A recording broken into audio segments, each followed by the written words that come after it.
I didn't know the politics at all at that time of Malcolm Crane or what he was about,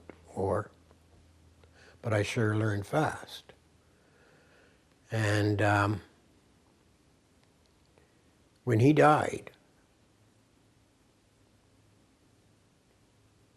finally, Pride became an organization where it wasn't really run by almost a dictator. Malcolm got it going, but you got to understand he was a control freak. When Malcolm died, there was myself and Rob Atkinson and Terry Wallace. And in our discussion, and it wasn't a meeting. That was 1993. Yeah, that was when the discussion in the office, when they were taking all the stuff out and realizing that Malcolm had been using family money to put into Pride. And there was no money. So, and it was like 3 months before. Before the parade. Before the parade. So Rob says, I guess we're not going to have a parade. And I said, over my dead body, and said, I'll put up, I'll front. And Terry Wallace said, I'll raise money. And we did. And then we started having general meetings and started to run it more democratic.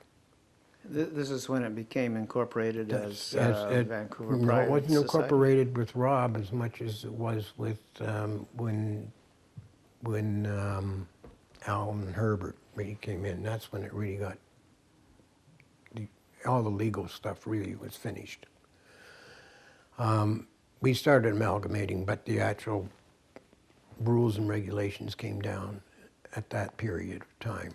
It's my understanding that those were much more democratically oriented, so that people, yes, it was. General public could be General part of public could be part of it, and it was open meetings and so forth. Like, those were the kind of things I was doing. I was doing the picnic to raise money for Meals on Wheels, which Easter came to Terry and myself about getting going. And we were the ones that gave her the financial support at the beginning to get it going. And that's why I was running the teddy bear picnic.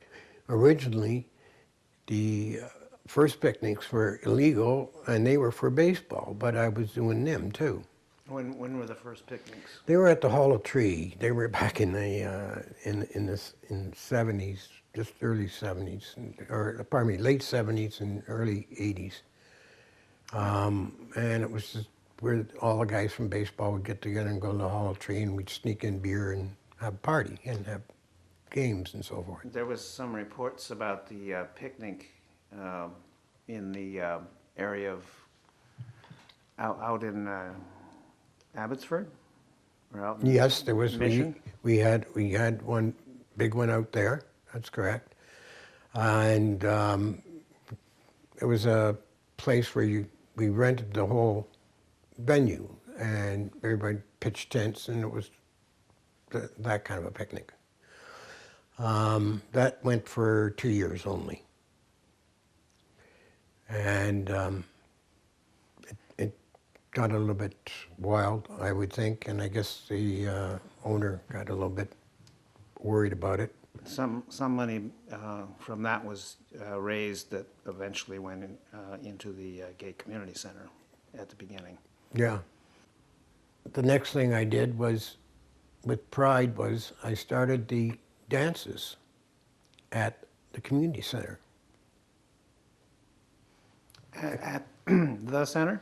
Yeah, at the Western Community Center. Oh, the West, yes, Yeah, okay. yeah. The big dances on the afternoons, like just after the events down at the waterfront. There was nothing except clubs.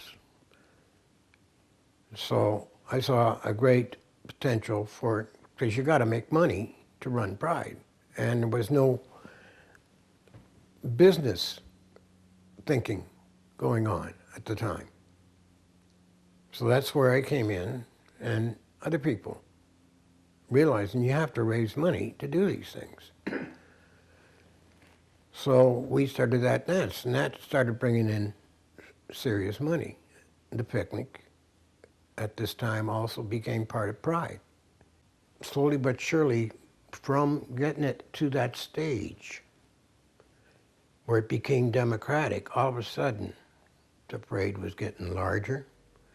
There were more events to where it is today. I mean, we're talking from 300 people to how many this year? 530,000. There was one fellow named Benichek who started the ski slope thing.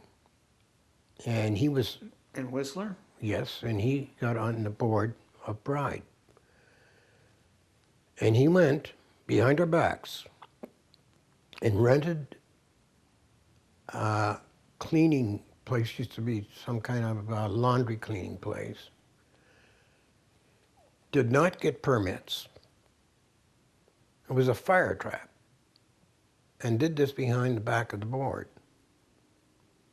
Well, being on a director, on a board, and if anything had happened, all of us, including Alan,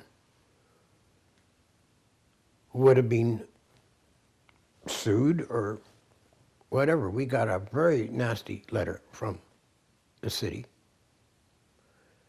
And I was the one that read Benichuk's speeds. Actually, Tim Stevenson, after about 2 minutes, slowed me down because I was really quite annoyed that somebody, not thinking of anybody, not thinking of the ramifications of what he did, could have set Pride, could have destroyed Pride. And that type of thinking, that ego type of thinking that somebody as an individual has a right to go and do something without anybody else knowing about it. So this is mid-1995, maybe? 95 or 94. Yeah. It's the actual, when the legal stuff was finally put in order. Yeah. And then Benichuk came in after that, and that's why he got, and then he thought I hated him, and I didn't hate him. It was just, I tried to explain to him. I said, you know, one thing is running your ski when you are in charge of what you're doing. But I said, with Pride, it's the community thing, it's the society. Anyways, that was the beginning of, and I really put it to Alan, I give him a plus because he really did the political end of it, and him and Tim Stevenson were two major assets to the board when they got involved. And it was rather funny because I got involved with both of them when they were going to run for City Hall. Tim came down and saw me and told me what he was planning on doing, and I gave him 100% support. So I went and got involved with helping him, and I did with Alan all the time too.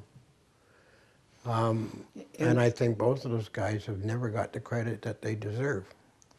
And the third person that never, well, he did get the credit. I think Terry Wallace was recognized.